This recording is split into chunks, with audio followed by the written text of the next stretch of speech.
Hi hello नमस्कार, मधुराणीज ब्लॉगमध्ये तुमचं सगळ्यांचं मनापासून खूप खूप स्वागत आहे। आणि सकाळची सुरुवात झाली मस्त अशी चहाने, कारण की चहा घेतल्याशिवाय काम अजिबातच सुचत नाही। म्हणजे आता कितीही म्हटलं ना की चहा नको प्यायला किंवा चहाची सवय नको लावायला, पण या गोष्टी आपल्याला लहानपणापासून बघत आलोय आणि लागलेल्या आहेत ना, त्यामुळे ती काही सवय जात नाही। आणि चहाचा मसाला नसेल तर मी चहा अजिबातच घेत नाही। म्हणजे त्यावेळेस मला वेलची किंवा अद्रक असं काहीतरी लागतं तरच मग चहा पिण्याची मजा येते, नाही तर मग मी चहा डायरेक्ट पितच नाही असं आहे। आणि मसाला इतका माझ्या आवडीचा आहे की मसाल्याशिवाय चहा मला जातच नाही, त्यामुळे संपण्याआधीच मी बनवून ठेवते। आता हा हिवाळा लागला त्यावेळेस बनवलेला होता, आता बनवावा तर लागेलच। तर चहा ठेवला आणि त्याबरोबर सकाळी एक चांगली सवय पण आहे की सकाळी सकाळी थोडंसं गरम पाणी पिलं जातं। आणि गरम पाणी पित असताना मग सकाळचं नियोजन काय करायचं या सगळ्या गोष्टी आपल्यावर ठरत असतात। मग माझा तितकाच वेळ असतो मला की जे काही करायचं आहे किंवा ज्या काही गोष्टी करणार आहे त्याचं प्लॅनिंग वगैरे मी रात्री न करता मी सकाळी करते, कारण की नेक्स्ट डे काय कसं असणार आहे हे कधी का माहीत नसतं कोणाला, आणि त्याच दिवशी माझं सकाळी सकाळी प्लॅनिंग ठरत असतं। सो आता सगळा विचार केला, त्यानंतर आता चहा झालेला होता, चहा घेते। आणि सगळ्यात महत्त्वाचं आज सगळीच कामं मला एकटीला करायची होती, कारण की मुलांना आंघोळ घालणं, स्कूलला पाठवण्यापासून सगळ्या गोष्टी, त्यांचं खाणं पिणं, आणि मिस्टर नव्हते आज तर नेहमी ते गोष्टी त्या करतात। म्हणजे त्यांना उठवण्यापासून आंघोळ, त्यांची शाळेची तयारी, कारण की त्यावेळेस मी त्यांचा नाश्ता आणि टिफिन बनवत असते आणि दोघांचा तो फरक पडतो। तर थोडासा वेळ होता, चहा घेतला, बाकीची घरातली आवराआवर केली, मुलं झोपलेले होते अजून।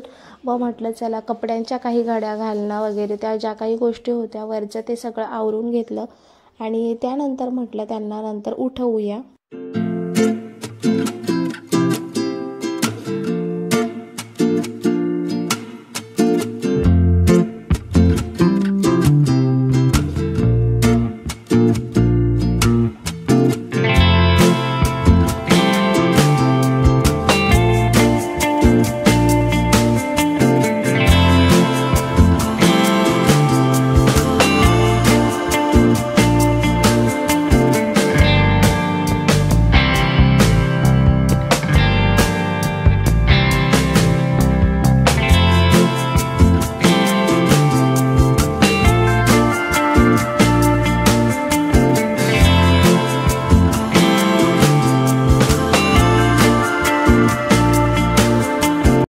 त्यानंतर सकाळची देवपूजा केली आणि सकाळी सकाळी देवपूजा झाली की मी बाकीच्या कामांना मोकळी होते, कारण की मध्ये ना मग 2 मुलांचं आवरायचं असतं, प्रत्येकाचा स्कूलचा टायमिंग वेगळा, नंतर त्यांचा नाश्ता जाईपर्यंत त्यांच्या प्रत्येकाच्या सगळ्या गोष्टी, आणि असं करता करता 12 वाजतात। आणि त्यामुळे देवांची देवपूजा ही 12च्या आत सकाळी सकाळी झालेली योग्य असते, आणि त्यामुळे मी बाकीची कामं सगळी मागे ठेवते आणि सकाळची जी देवपूजा आहे ना ती सकाळीच करून घेते।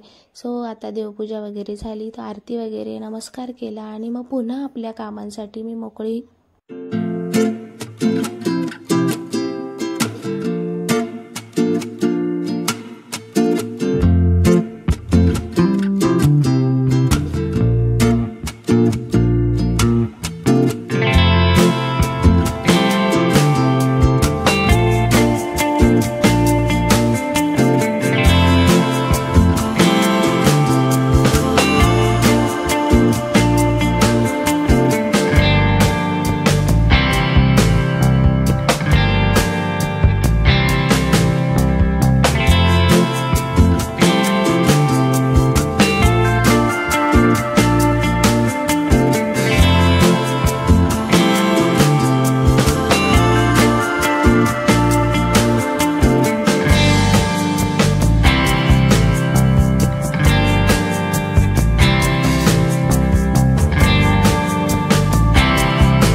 आमच्या घरात सकाळी सकाळी मुलांना उठवणं हा सगळ्यात मोठा टास्क आहे, कारण की उठवताना ना बरोबर अर्धा तास जातो.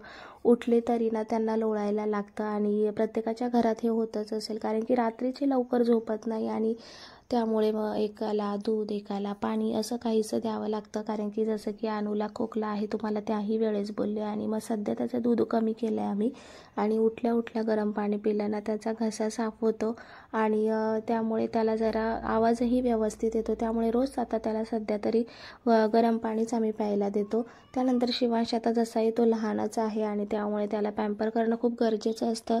आणि लहान मुलांना त्यांच्या मनाप्रमाणे सकाळी सकाळी तरी घ्यावं लागतं. एक तर त्याला मला स्कूलला सोडायचं आहे 10 वाजता आणि आत्ता वाजलेत 8:45 आणि 9:30पर्यंत. तर आता हा असंच टाईमपास करणार आहे आणि उरलेली जे अर्धा तास असतात ना त्यावेळेत त्याला फटाफट मला रेडी करावं लागतं.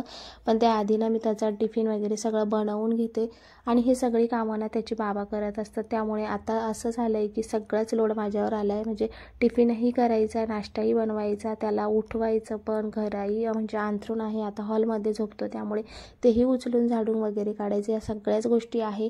आणि लहान असल्यामुळे ना त्याच्या कलेनं घेणं खूप गरजेचं आहे. उगाच रडत स्कूलला गेला तर त्यालाही काही अर्थ नाही.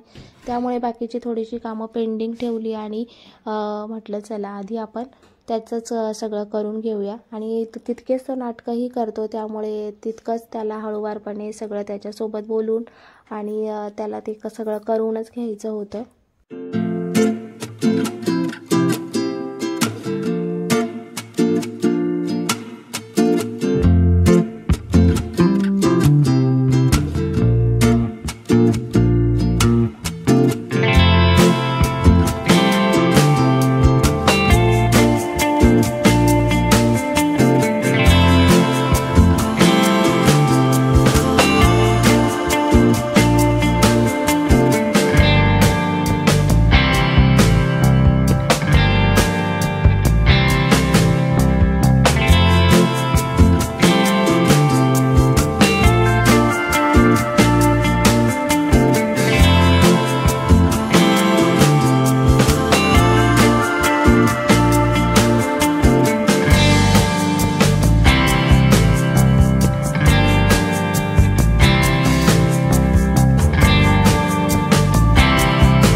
त्यानंतर त्यांचं दूध वगैरे पिऊन झालं आणि मग नंतर घराची थोडंसं क्लिनिंग म्हणजे अंथरूण वगैरे उचलणं या सगळ्या गोष्टी करायला घेतल्या.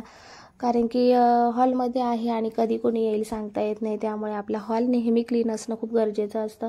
सकाळी सकाळी तर नेहमी मी हेच करते की सगळे उठल्यानंतर पहिले हॉल क्लीन करून घेते. अंथरूण सगळं उचलून घेतलं आणि त्यानंतर मग झाडझूड वगैरे आपल्या या गोष्टी सगळ्या झाल्या. शिवांशला आंघोळ घालणं या सगळ्या गोष्टी करू, टिफिन बनवलेला होता आणि नाश्ता बनवून त्याला खाऊ घालून त्याला स्कूलला घेऊन जाणं हा आजचा माझा मोठा टास्क होता, जो की मी कंप्लीट केलेला आहे. आणि कसा तो तुम्हाला पुढे तुम्ही बघत राहा, व्हिडिओ स्किप न करता. आणि असेच व्हिडिओ आवडत असेल तर लाईक, शेअर, सबस्क्राईब करा.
त्यानंतर त्याला मी आंघोळ घातली आणि उरलेलं पाणी आहे ना त्याला मजा करायला खूप आवडते आणि सॉरी त्यानंतर आंघोळ वगैरे झाली, त्याला फटाफट रेडी केलं आणि त्याचं असं आहे की त्याच्याच आवडीचे कपडे त्याला घालायचे असतात। आता सगळ्यात पहिले शिवांशला आवरून त्याला स्कूलला पाठवून देणं गरजेचं होतं आणि अनुचं कसं आहे तो सगळं त्याचं आवरू शकतो, त्यामुळे त्याचं अजिबातच टेन्शन नसतं, फक्त त्याचा टिफिन बनवण्याची गरज आहे। आणि शिवांश स्कूलला गेला की त्याचा टिफिन मी बनवायला घेणार होते आणि दोघांचाही टिफिन वेगळा असतो, कारण की याला मी असं स्नॅक्स वगैरे असंच देते कारण की तो लवकर घरी येतो आणि अनुला भाजीपोळीशिवाय पर्याय नाही, कारण की त्याच्या स्कूलचा टायमिंगही तितकाच असतो।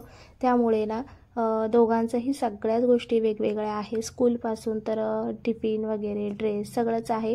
आणि शिवांशला अजून स्कूलचा ड्रेस नाही, कारण की छोटीशी बालवाडी आहे जिथे की त्याला सवय लागावी, त्यामुळे आम्ही सध्या तरी पाठवतो आणि नवीन आता ॲडमिशन त्याच्या नवीन वर्षामध्ये घेणारच आहोत, त्यानंतर मग त्याला युनिफॉर्म वगैरे टायमिंग सगळंच काही त्याचं चेंज झालेलं असेल। सो आता झोपही आवरत नाही आणि सगळ्याच गोष्टी, लहान मुलांना खूपच लवकर सगळ्याच गोष्टी कराव्या लागतात, पण आता सगळेच करतात त्यामुळे ते ही गोष्ट आपल्यालाही मुलांना त्याच गोष्टींबरोबर घेऊन जाणं गरजेचं आहे। आणि म्हणूनच मग चला आता रेडी झालो आणि आता आम्ही जातो स्कूलला। सो व्हिडिओ इथे स्किप करते, भेटूया पुढे पुन्हा एकदा नवीन ब्लॉगमध्ये, बाय बाय।